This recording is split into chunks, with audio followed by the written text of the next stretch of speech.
And we're good to go live. Thank you all so much for coming today. I am Tricia Meyer with the Performance Marketing Association. We're here to talk about Q4. Those of you who come to a lot of PMA webinars, you're probably used to seeing all of my Disney stuff in the background behind me. Today it's actually Disney behind me, so I'm coming to you live from Disney World, but this panel was so important to me that I did not want to miss out on being able to meet with them today. So as they are all introducing themselves, we'll go through one by one. I would love it if those of you who are watching us on LinkedIn, if you could pop some information about yourselves into that chat as well, who you are, where you're coming from, and most importantly, are you ready for Q4 or not? We want to see kind of what everyone's perspective is at this point. So we will just go around the room in order of appearance on my screen here. Start with Jonathan. Hi, everybody. I'm Jonathan Goodwin. I've been in the affiliate space for the last 15 years. I've actually spent most of my time managing affiliate programs. And then I went from an agency, and then now I'm on the publisher side at Upsellit. I'm glad to be here. Awesome. Jake. Hi, everybody. Jake Fuller here, CEO at JEBCommerce. We're an affiliate marketing agency and OPM. I've been in the space for roughly 15 years, same as Jonathan. And fun fact, John came from JEBCommerce years ago. So oh, yes, good to be here. Excited to chat about Q4. And to answer your question, Tricia, I'm never quite ready for Q4. I do my best, but it still hits me every year. I'm with you. Michelle. Hi, I'm Michelle Kalinowski. I'm the affiliate director at NYMO & Co. We're an affiliate agency focused on a lot of challenger brands. So for a lot of people, maybe just entering into the space, getting their feet a little bit wet, or have been around just for a little bit of time. Been in the space for quite some time on the agency and also the network side. And Kerry. Excellent. Hi, and everyone. I'm Kerry Curran. I'm grateful to be here. Thanks for hosting us, Tricia. I am the founder and chief growth officer of Revenue Based Marketing Advisors, and the host of the Revenue Boost Marketing podcast. I'm an industry analyst and fractional CMO, and have been in the performance and digital marketing space for over 20 years. Terrific. And I also want to make sure that I say a special thank you today. Michelle mentioned that she's from NYMO, and NYMO is actually sponsoring us today. So if it were not for sponsors like NYMO helping out the PMA, we would not be able to bring all of this great free content out there to the entire affiliate marketing world. So thank you, NYMO, so much for sponsoring this for us today. We're going to jump right in. You can put questions into the LinkedIn chat. We have so many questions that came into us in advance as we were putting this together that I'm going to try to fire through as many of those as we can. And then I'll also try to get to any questions that you put into the LinkedIn chat as well. As our panelists are talking, feel free to leave your comments and things into that LinkedIn chat, kind of talk with each other in there. And then also when the webinar is over, our panelists will all go and take a look in there and respond to your comments and your questions as well. So let's just start off, Michelle. Tell us kind of what are the key dates for Q4? What should we still be planning for?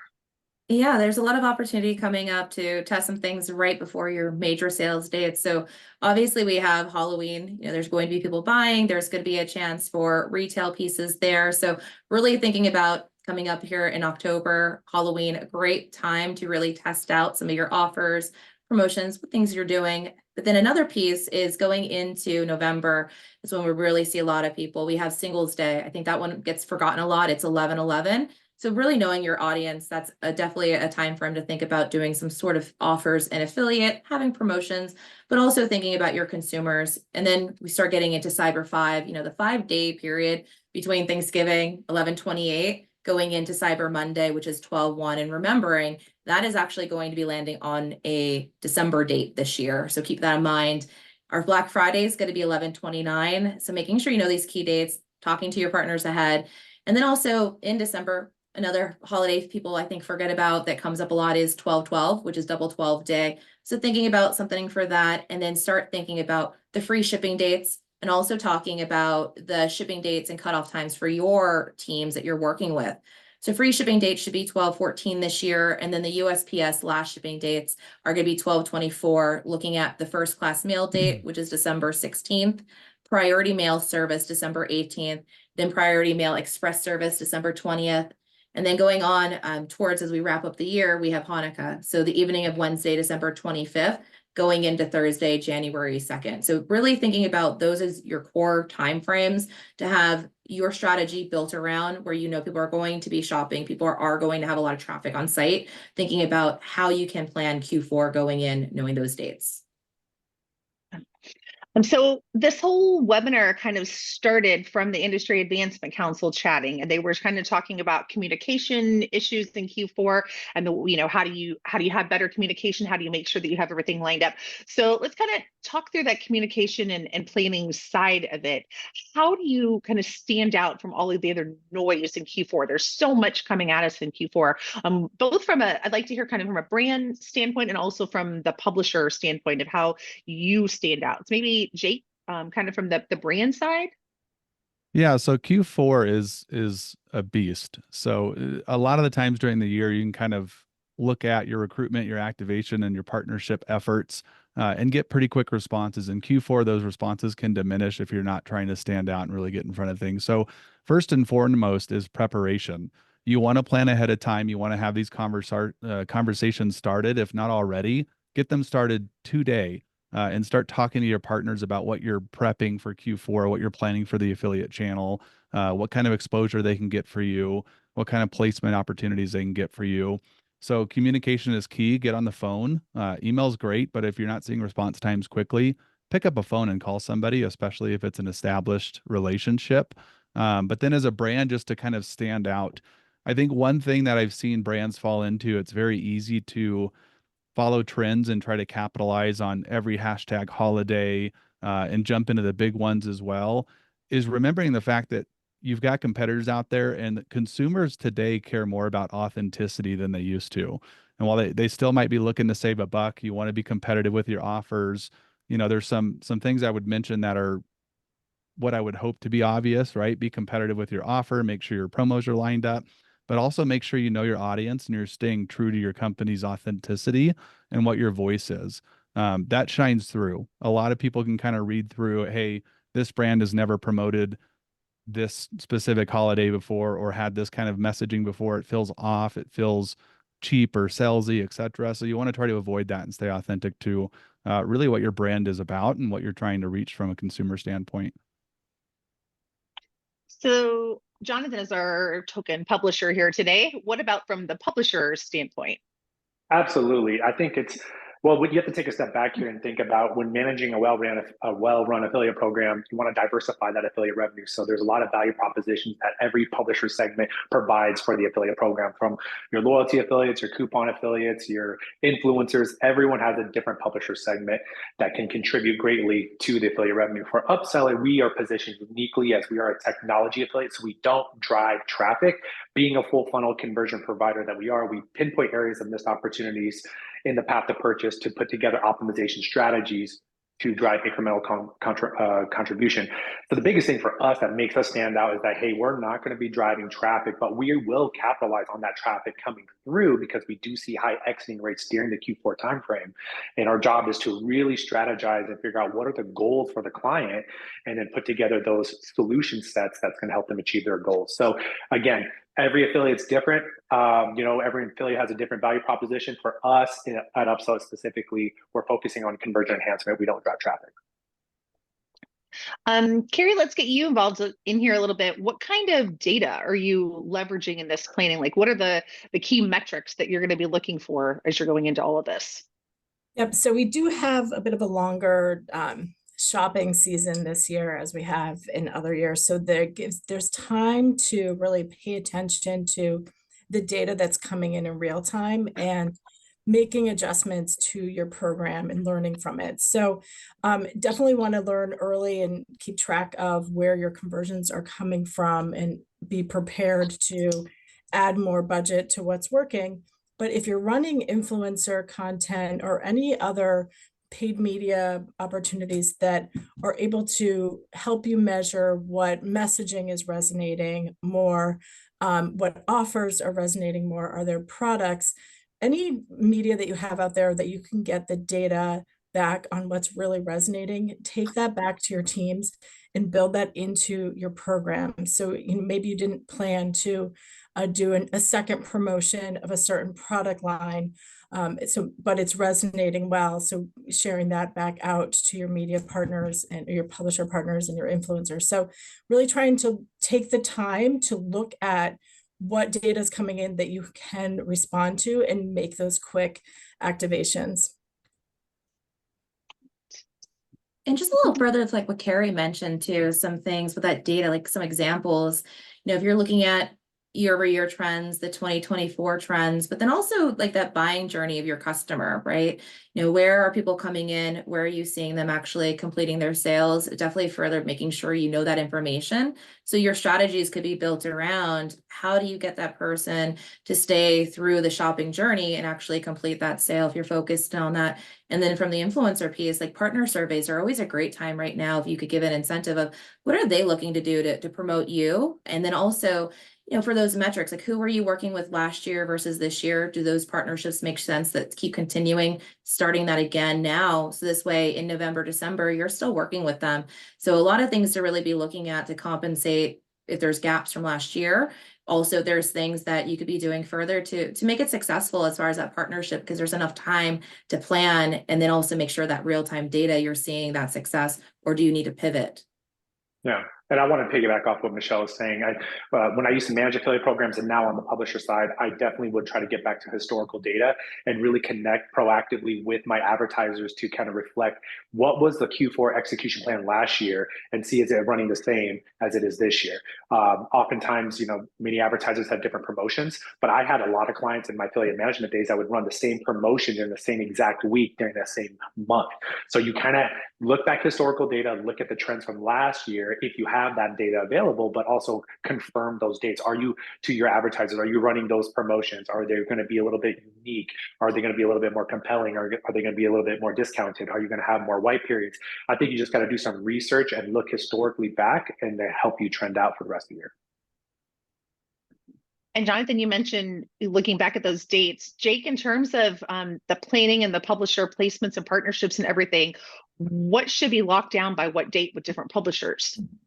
Yeah, it's going to be dependent on the publisher, but there's less leeway, right? So through the rest of the year, there's placement opportunities that you might negotiate. Maybe you're a day or two late past their deadline and they're okay with that. They'll still get that placement out and run a test for you or get some additional exposure. In Q4, inventory really does go. There are times where brands have sat on budgets too long and sat on a decision too long. And by the time they pull the trigger, so to speak, that placement's gone, that exposure is gone. They don't have any inventory left.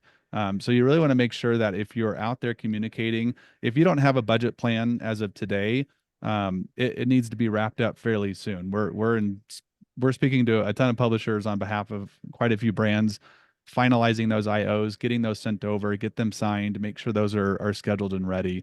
As you're looking at your promotional calendar and some of these key holidays, you want to make sure things like creative assets, everything you need to push to the publishers, whether it's new text links, banner assets, actual dates within the program. So this is more from an affiliate manager standpoint. Make sure you have those campaigns set up and ready to go live for commission increases, etc. All of that needs to be kind of locked down. I think when we talk about having things complete and looking at what date to do that, if you're going through a site refresh or any kind of site update or any kind of platform update or integration update, anything that could possibly change a consumer experience, their conversion rates on your site, how you're tracking through your program, you need to make sure that's ironed out and tested again as we come into Q4. I've seen this happen before where someone tries to either do a migration to a new platform mid Q4 or they do a full site refresh 3 weeks before a big holiday and they break a bunch of tracking. Things like that can just spell disaster, especially if you've got some paid placements on the line. So go through, this month in September and make sure you're testing through and you have anything that you need updated complete. So in Q4, you can, run that quite smoothly and not have those issues. And you reference something like that happening. Feel free, any of you, to chime in the chat or in the panel with the kind of the war stories of, like, I've seen some stuff in the past because I know you all have seen some stuff. Those are the instances where a brand calls you on a Sunday morning saying, "Hey, we just screwed up," and it's fun. It's fun. So we're talking affiliate here, but we can't ignore the fact that affiliate exists within the broader marketing for these different brands. So how should brands be collaborating with the other marketing channels right now to kind of create a cohesive Q4 strategy for the brands? Yeah, happy to jump in on this one. I always find this one quite interesting because there's just so much opportunity, especially in the affiliate space. I think a lot of other channels and companies don't know what all the capabilities are. Even sometimes the managers on the other side don't realize what's out there. So if there's always that chance to have a phone call to talk to the other departments, even if it's one department, maybe it's the PR team, maybe it's the SEO, pay-per-click team, if you're on that side of the fence, it's definitely good to have a call to see what's possible. So always having a call like that locked in, a lot of times that's not going to be possible. So it's sharing what is out there in the space. I know Kerry and I, we've talked about this a little bit about some of the options, just working with partners. And I think making sure you know what your platform, if you're on the affiliate side as a manager with clients, like what are you capable of doing? There's a lot of partners out there that can do display, but doing it for a performance base versus just doing a flat fee. Shopping cart abandonment tools. I know, Jonathan, you could definitely be a great resource to talk through on that one. People might not realize that they might be able to get a value add through you and cut costs if we're looking at saving costs this Q4, because maybe some things have changed within a company and budgets are a little bit tighter. It's knowing that there are other resources you could do. There's partners out there doing TM Plus, and really talking to all those different teams and letting them know that there are resources that can be done. So again, like coupon partners, some of them like to do TM Plus. PR does a lot of public seeding of product. Affiliate, we like doing that for editors, mass media, getting in those listicles. Social team, there's videos and podcasting. A lot of these platforms have ways that you could do quick list tracking. So it's really making sure you're having those conversations, because now would be the time to set those up, test them. So you're not doing it on your most important week within the account, but there's so much opportunity. Yeah, I totally agree with Michelle, and she brings up such a valid point. And Q4 shouldn't be, to Michelle's point, when you first are communicating with your, counterparts at the other channels. And if you've heard me talk publicly, you've heard me say that we need to get affiliate a more important seat, or a seat at the media strategy planning table much earlier on.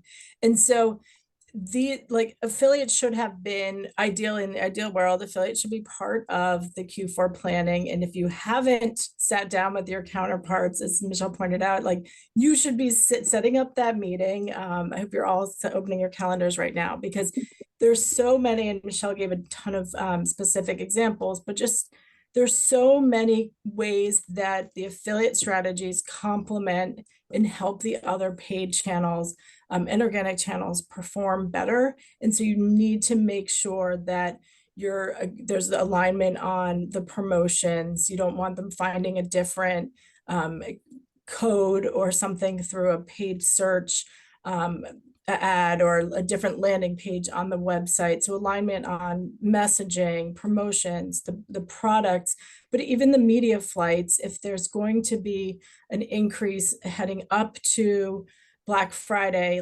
how is that pacing going to operate?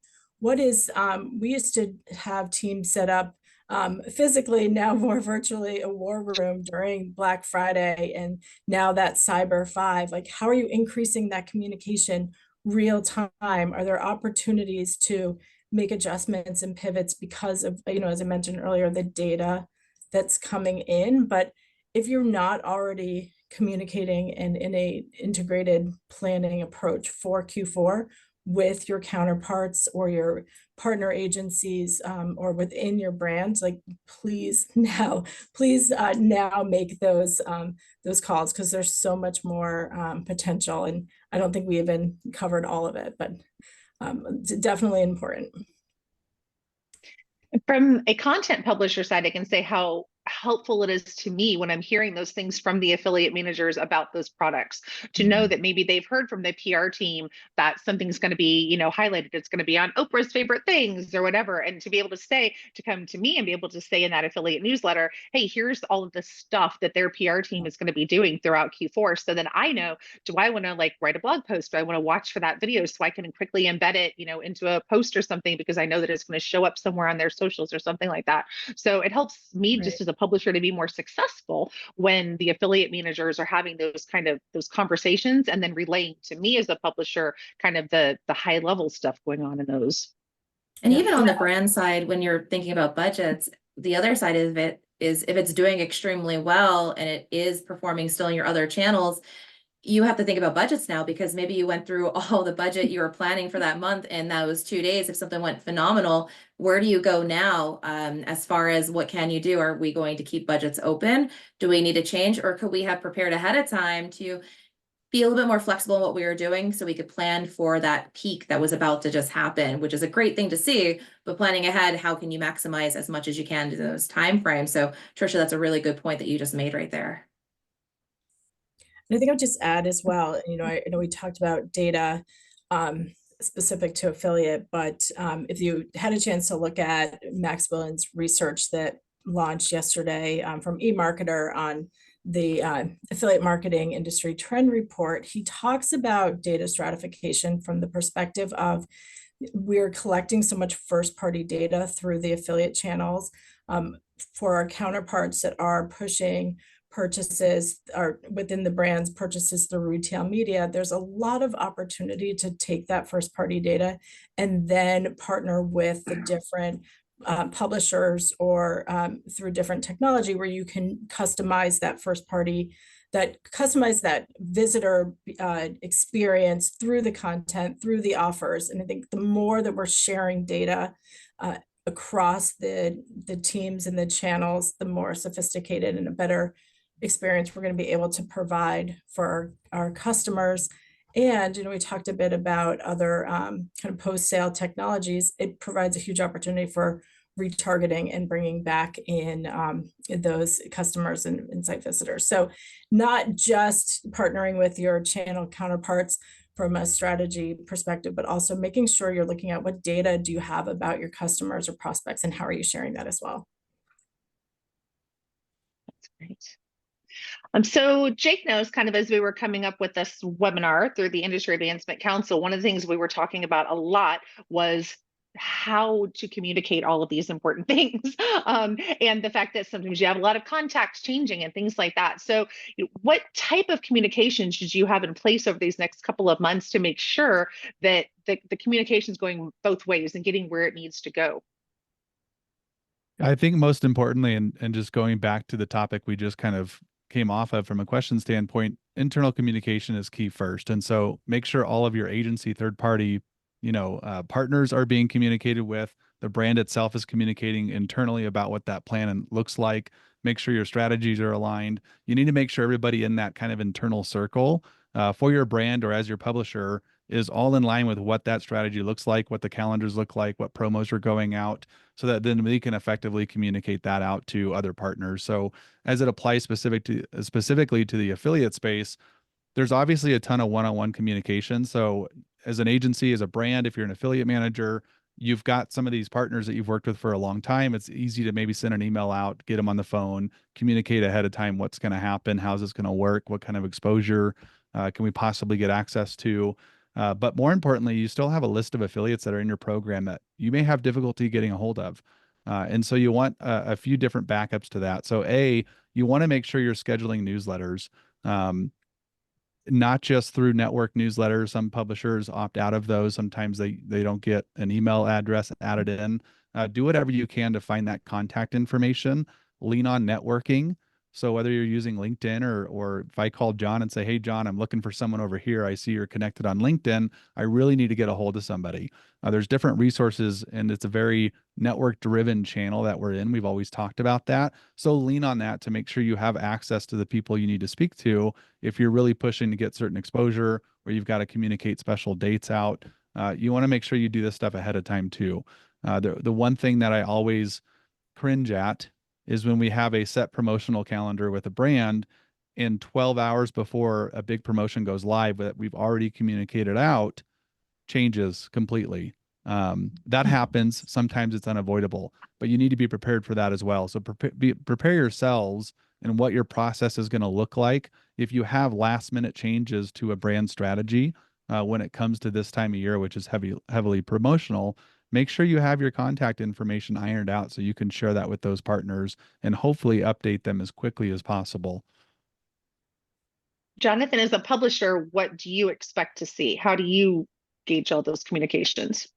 Yeah, I think the biggest thing is just being proactive. And I think that might be a common theme in this panel here is just being proactive with your communication with your agency, if you're working through an agency or through the advertiser. And I think what's worked best for me in the past is getting, and this is kind of alluding to what Jake just said, like a promotional cadence calendar in advance, outlining specific promotions that are going to be live in October, understanding what the white periods are, because a lot of advertisers do have a white period, and then you want to strategize to prevent that valley being so deep. What kind of promotions can I utilize to keep that not so deep? And then understand the promotional cadence calendar by having everything outlined in that promotional cadence calendar. Like what's the exact date you want me to turn that campaign on, when you want me to turn it off, when do I need to get creatives updated and stuff like that. But also when I say proactive, I mean, if I know, like if I'm talking to Jake, it's like, hey, in 2 weeks, is this promo going to be live? Yes, great. Next week, I'm going to reach out to him again and say, hey, don't mean to bug you, but I just want to confirm that we're still in line with this because we're putting a lot of work on the affiliate side. You want to set us up for success by giving us enough lead time to execute the strategies. But as we all know, we all have to be fluid, and sometimes our clients like to give us a last minute thing over the weekend, which I'm sure we'll talk about here momentarily. And I'd like to jump in on that. There's a couple of different examples in my own experience, right? Like the main thing is, do you have everyone's phone numbers? Sometimes our signatures don't have phone numbers in, and it's when it's coming down to a moment you can't get a hold of anybody, you're thinking, why did I not get that phone number? Because we just take it for granted that there's always an email, many times strategy. We forget to pick up the phone, and that could cut down 20 minutes if you have it. So now's the time to ask for those, get a hold of those assets if you have them. A few other things too. I know we're talking about newsletters. How can we be more efficient, streamlined about the most important information to get from and give to others? It's also knowing, like, is anything changing and being transparent. Affiliate is a partnership channel, so we're able to have those conversations. So we know it's a brand that has a history of changing their promotions. It's okay to be honest, right? Because that's going to cut down time. So that day before, when it is changing, you already had a contingency plan in place because you had the conversation, or that partner could have told you, if it changes, this is what's going to happen. Are you willing to take that risk? So I think that's always good to have those open dialogues if you can with top partners, top creators that are in your programs or who you're working with. And even outside of the affiliate space, as far as clients and brand, but if you're an affiliate yourself, is your pricing changing? So people know. So if people are already talking about Q1 or certain periods of time, they know it's going up maybe 15%, something like that, or it's going down, because then you're going to cut down on time again, not having to go back to somebody and say, actually, things were changed. It wasn't something talked about. And one thing I like to really do with creators and influencers to really cut down with the brands we work with is having a session with those creators and influencers where we get on a webinar, a LinkedIn Connect, something like this, where we can talk about what's coming out over each week. So this way we could talk to 30, 40 people at one time versus 40 different individual phone calls to get all that important information out. And if it's something we could record, they could go back to it later on. This way everyone's set up for success, and we're not putting a ton of resources in areas that we could have done things a little bit more efficiently. So definitely think of how can you be creative in sharing that communication for everybody that you're working with. And kind of piggybacking off what Michelle's saying too, I know sometimes I'm busy and I have meetings as well, but during the Q4 time, I proactively talk to my clients about backup communication, offering multiple points of contact. So my clients do know, or they will know starting next week, or if not, they're already right now. But they do know if you can't get a hold of me, my customer success team, my convert team is there to support me. So if you can't get a hold of me because I'm in meetings for 4 hours, you can reach out to them, as well as we allocate another member, our project management team, because it's so we could service our clients as best as we can. So really communicating multiple points of contact to if there's any kind of urgent campaigns that need to be updated. I would love to know from those who are watching on LinkedIn to kind of drop into the chat, what's your preferred method of communication during Q4? Do you want someone calling you? Do you want emails, text messages as a publisher? Are you reading the newsletters? Just to kind of get a feel, because I think a lot of times we all have our own personal preferences and we kind of forget that other people have completely different preferences than what we have. So just we have like a nice group here that I'm looking at in terms of spread of publishers, agencies, networks, different people. So I'd love to just kind of know for you for Q4, how do you prefer to be communicated and to communicate with others? And just hopefully they're answering some of that. Oh yeah.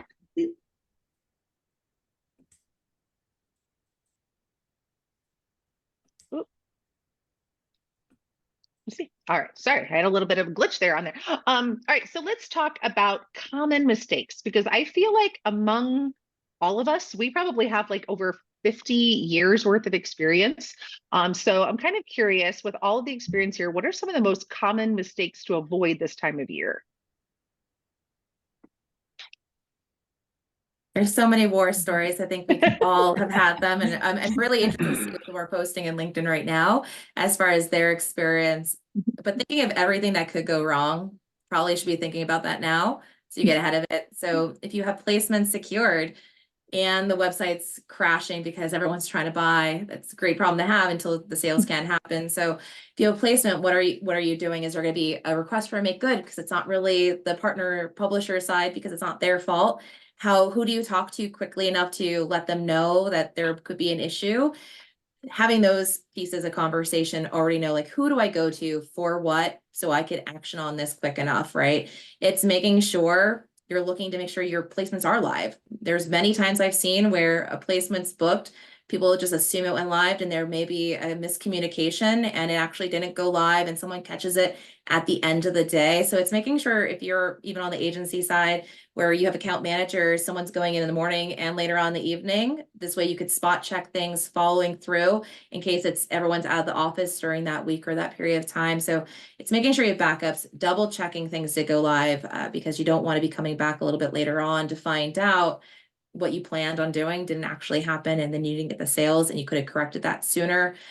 Again, it's being proactive, not reactive. I think we've already talked about that. Is the day before a promotion's changing, it's already having those backups in place. So we're not being reactive. We know, like, if a sale's not doing as well, what is the next lever we're pulling without having to get approval from somebody else? Because a lot of time will be spent back and forth. And if it is on a holiday where someone is really not going to be in front of their computer, you don't want to steal them away from their family if you could have just had this plan in place ahead of time. So I know those are some things I've already been faced with, and simple things like those commissions, setting them up, not turning them back off after the placement was secured or the bump up, and you find out a week later you've been double or triple sending someone commissions for not doing anything additional, and it's just because someone didn't change the commission structure. Those are some examples on my side. I'd love to hear other people here on our panel of some of their stories that they might explain.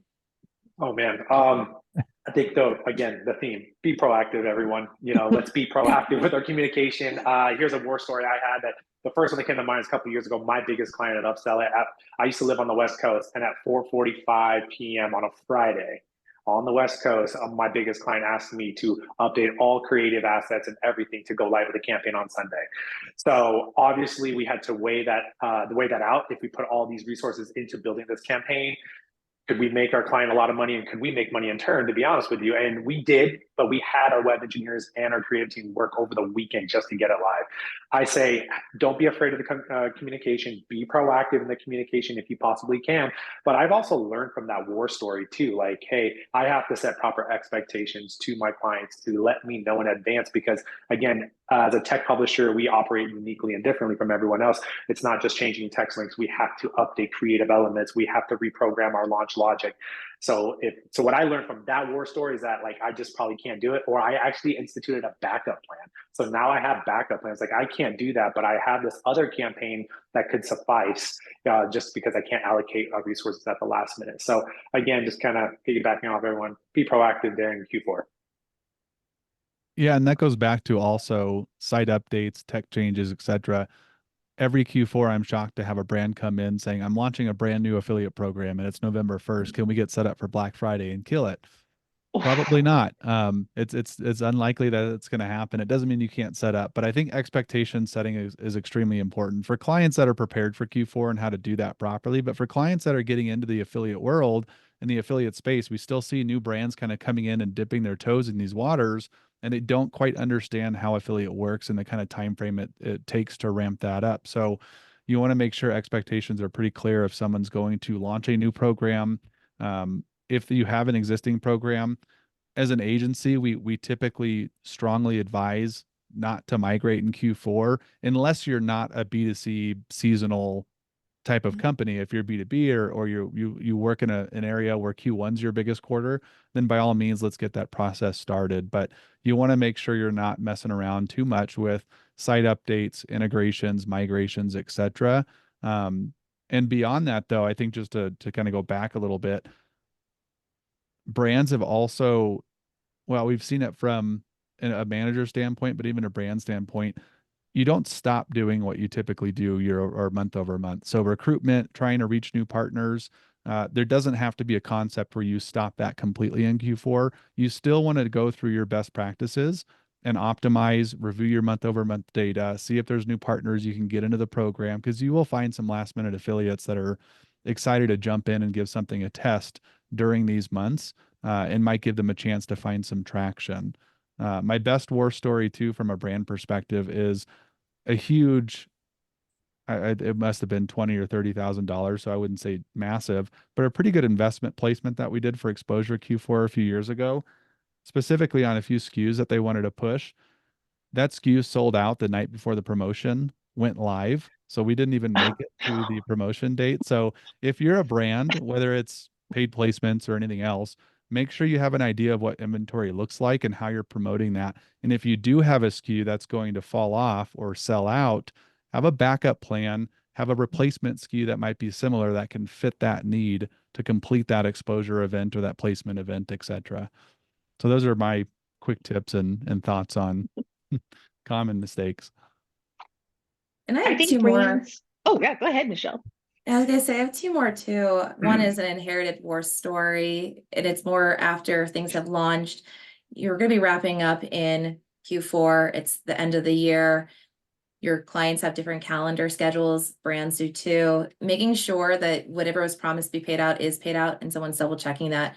No one likes to find out in the new year that there's finance and invoices due from the prior year and then having to explain these new charges and there's no ROAS to be tied to them and having to be sent. I think a lot of people have experienced that, and it's never a fun conversation. I know sometimes that pops up 4 or 5 months later of, hey, here's an invoice from Q4, and having to really handle and take care of that. So making sure the payments are paid when they are said to, and someone's double checking that just to make sure it's gone into the platforms, the systems.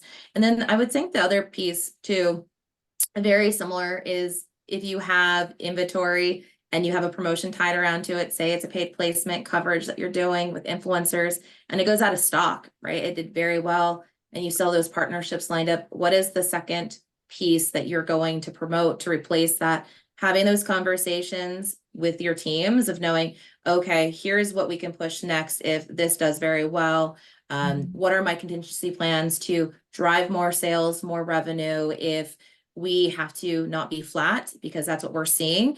And this way you're not going back and forth through email. So those are definitely key things I've experienced, because there's a lot of times a brand or somebody will come out to you the day before and say, we really need to push, and everyone's scrambling and there's no one to get a hold of. So if you already know what your guardrails are, if you could bump up commissions, if you have leg room for certain budgets and you already have the approval for it, that's going to cut down a lot of time and be able to action on items a lot sooner. From a publisher perspective, I think things that are great for the brand and seem like a great idea in Q4, when implemented last minute, are not always great for the publisher. Probably the worst thing that happened to me as the publisher in terms of a Q4 thing that wasn't planned in advance and was just kind of thrust upon us was our merchant that we had optimized for the most on our wine club site. We were ready to push all our traffic. They were ranking high with all these blog posts. And for some reason on Thanksgiving Day, they decided to add a big banner to their site with a coupon code. And they made that coupon code such that if anybody used it, the affiliate did not get commission.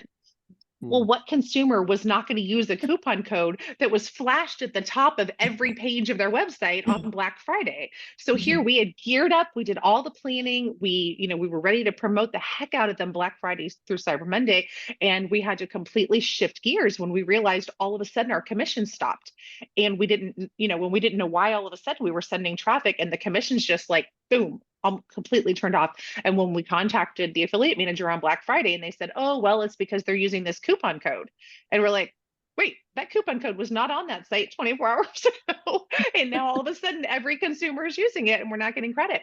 So for us as a publisher, we ended up having to change our entire strategy for a predominantly gift site that we only make most of our money in December. We had to completely change our strategy for the entire month of December because the brand decided that they were doing so well with that coupon code that they weren't going to remove it.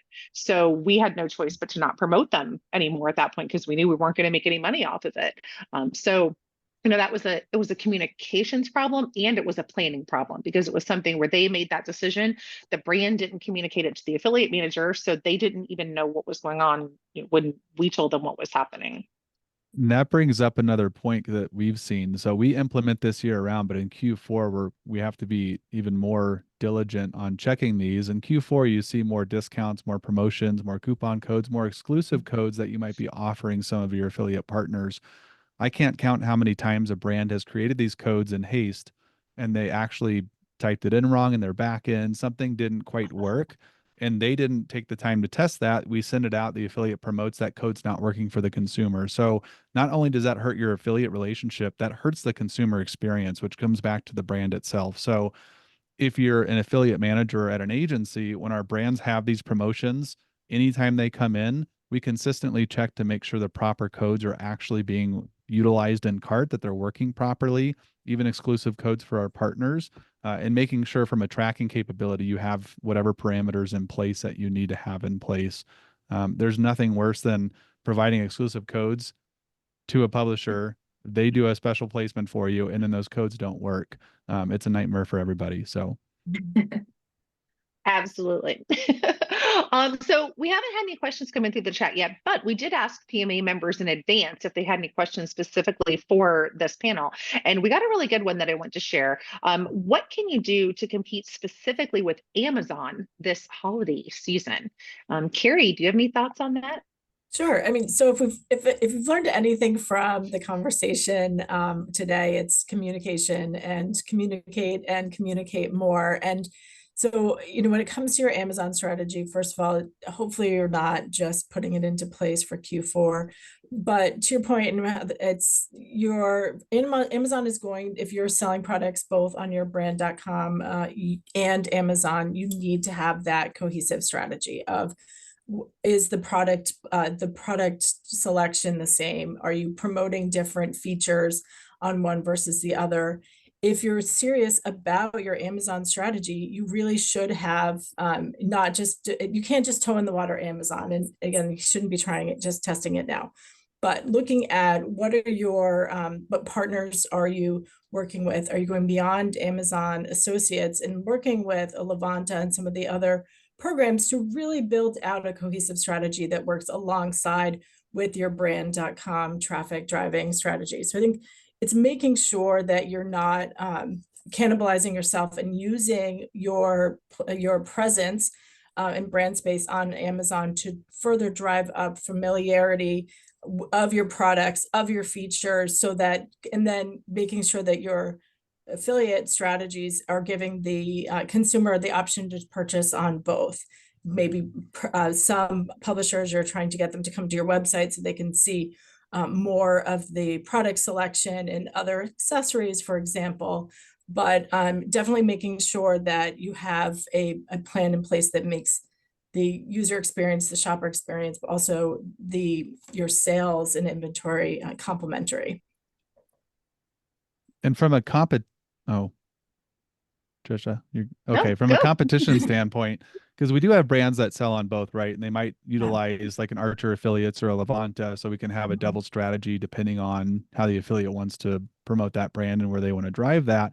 We also have a lot of brands that are in Amazon. They realize they're kind of, once they're in there, they can't get out. That's not going to change, but they want to prioritize their .com. They want to prioritize their D2C website. So competing with that Amazon inventory and the need for the consumers to always feel comfortable, and Amazon is, you can't ignore it, right? Every consumer wants their free 2-day shipping, whatever it is, they can find those products. So if you are a brand who are selling on both, but you want to prioritize the .com, a lot of the times I try to let our brands know, look, the affiliates are smart. If your products are cheaper on Amazon than on site, why would they want to drive that traffic to your Right. site? The conversion is going to be far less. The consumer is going to end up buying from Amazon anyway. You have to assume they're going to check Amazon. So can you offer different discounts or steeper pricing? A lot of the times direct to consumer on your site is better margin, so you can play with that a little bit more and offer higher commission tiers for .com. Other ways to compete with it, and I've seen brands have success with this. Some of their more premium product lines or SKUs, they'll have on site only. Or Yeah. when they have a new product release, they might release it on site for 30 days prior to it hitting Amazon. So you're giving affiliates an opportunity and a reason to drive that to your site first before they look at that Amazon strategy. Either way, you need to have that cohesively planned out ahead of time. But those are a few quick ways that you can kind of incentivize your affiliates to drive traffic to your .com if that's what your preference is. And I would just add too, it's not just Amazon, it's any of your other Oh. retail partners. And, especially looking at, are they going to find to those maybe specialty retail stores like Sephora to kind of do their research, but then they want to go to Google, get to your site and learn more. So there is, to the point that Jake made, so many other aspects of this strategy that is just more than pushing product and sales. Because you are going to most likely have a higher margin on your .com, but there's definitely a partnership and a complement as well, the competition. And Kerry makes a really good point there. It goes back to what we were talking about very early on today, is understanding your other channels and what's out there. If you're having that dialogue of as a brand, are you working with your wholesalers? Are you working with your Amazon store? And it's about overall revenue for the company and it's a win-win, or is it segmented by channel and how can we work so all channels grow? But at the end of the day, how can you work together on those levers to do that? Because maybe you can have a premium item like Jake was mentioning where that comes out 30 days ahead and they might not even be thinking about it. Another channel, and doing that can help one channel become more successful and the other one still stays successful. So really good point there. So I know we've been talking a lot about pre-planning and having our ducks all in a row and everything, but not everyone has done that yet. Not everyone is knee deep in the Q4 planning. For those of you who are not, don't panic. There are a lot of late in season shoppers. So what are some kind of last minute things that you can do if you want to capitalize on the late in season shoppers?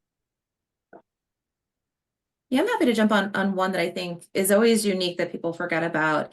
Even sometimes on my side, I forget to have that conversation with clients. But if we're really the last few windows and the shipping window is gone and we know our shoppers aren't going to be doing expedited, there's that risk that it might not get there. Are we doing gift cards? Do you promote gift cards to really highlight that on your homepage to remind people that that is that last minute shopper where you could at least purchase a gift card, and maybe even do some sort of incentive where promote the gift cards at a certain value if you have a couple different price points on your site, but then also an incentive where purchase a gift card and next month you get another gift card for X during sales during a certain period of time. Because now you're bringing somebody back as well, maybe for pushing those sales. If you're not very promotional in the new year, you see sales kind of dip. So it's a win-win on both. That's one really great way I would think that I haven't seen a lot of people lean into. And also be careful with your margins, because some programs there's no commissioning on gift cards, others do. So make sure you're having that dialogue as well. But I think that's a very quick one that you could do when it's the last day and there's really no shipping that you can do. And then if you do have a brick and mortar store, local pickup, finding a way that you could promote that and be very nimble, whether your team is letting you promote that and there's an incentive to a lot of the affiliates that you're working with, or if it's just an extra push for the company overall. But I think local pickup sometimes gets forgotten about as well, but highlighting that on the homepage if you're able to, so people know it's top of mind when they're looking at it. And we've been talking about kind of Q4 in general, like everything that we've said so far. Pretty much anybody could watch this webinar year after year after year, and all of this stuff would apply. What is specific to this Q4? Like, what are some maybe key things that specifically for 2024 people should be thinking about? I think there's a few big ones in there. A big one just from a date standpoint. So Black Friday and Cyber Monday, Cyber Week, these all fall in December this year. Now, historically, in most years, the way the calendar falls, this happens in November. So when you look at the last couple of years of data, you need to take that into account, because you'll see trends where November is the biggest month for a lot of these promotions, a lot of these brands, a lot of revenue. December will see a dip. It'll still be up over other quarters, but you typically start seeing that revenue dip off through December. It's going to be a bit inverse this year, where November kind of builds up, and then you have this big blowout in December, and it's going to be a little bit different, especially for clients. We have some clients that end their fiscal year in November, and so it's a lot trickier this year to play with how we utilize paid placements as we go into December, now that Black Friday and some of these major holidays and shopping holidays are falling in December. Another big one that's probably on people's minds is the election. That's every 4 years we have a big election in November.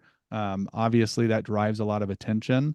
Now, I wanted to prove whether this was true or not, but consumer spending does change a bit on election years during that small period of time. Now, I looked up the U.S. Bureau of Economic Analysis on consumer spending. In the course month over month, there's actually not significant changes. And it does make sense where you see, and then I looked at our own data, where you really see kind of a difference in what you need to plan for is really that week leading up and that week during the election process itself as the results come out. A lot of people are honed in and focused there. A lot of these national campaigns are putting a lot of budget out into media placements that brands may otherwise occupy. And so consumers have their focus there, and they may not spend, and you might see dips during that week or two during that election process. But then whether you consider the election a win or loss, depending on how you feel about it, either way, we all get back to our normal lives. We all get back to, oh, well, I'm still hosting Thanksgiving this year. I'm still, putting gifts under the Christmas tree for my children or for Hanukkah or whatever it is that you celebrate. And so people get right back to that. So you might want to just have expectations set and look at, do we expect some non-typical weeks leading into these holidays, and how do we make sure we're planning for the different dates falling on a different calendar month this year? And Yeah. Sorry. No worries. Go ahead. I was just going to jump in on, Jake, I love that you pulled up the actual data, because that's a really interesting data point, and you make a really good point about if there's so much election content taking up media space that would be taken up by brands. That is something to consider.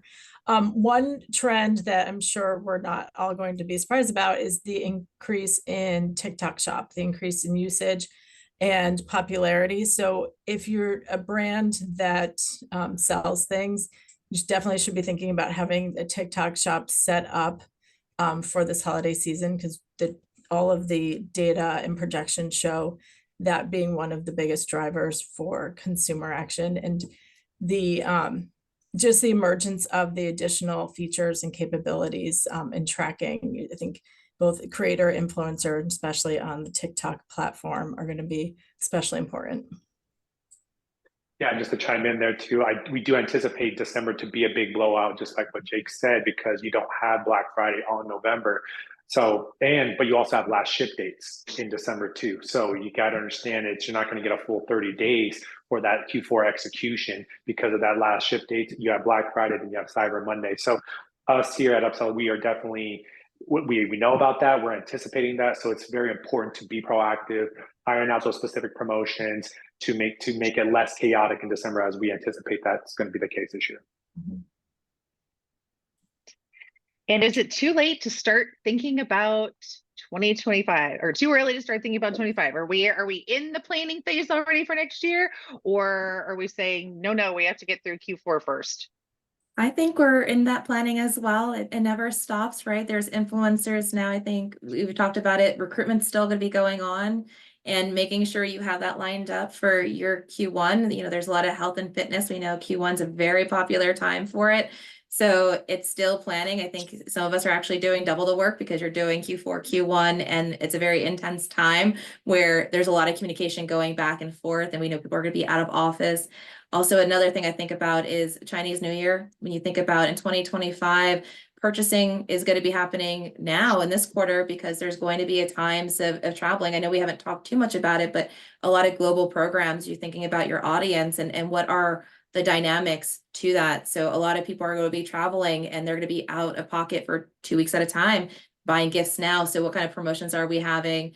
What kind of coverage are we doing? Is there brand awareness that you're just playing? So I think right now there's still the thinking of having to plan for Q1. And there's a lot of holidays that are going to be coming up during that time frame that we want to get those conversations going. So on my side, there is definitely like Chinese New Year planning for it, the health and fitness category. But I don't know if anyone else has any pieces on theirs of past stories, but definitely now's the time to plan as well for that.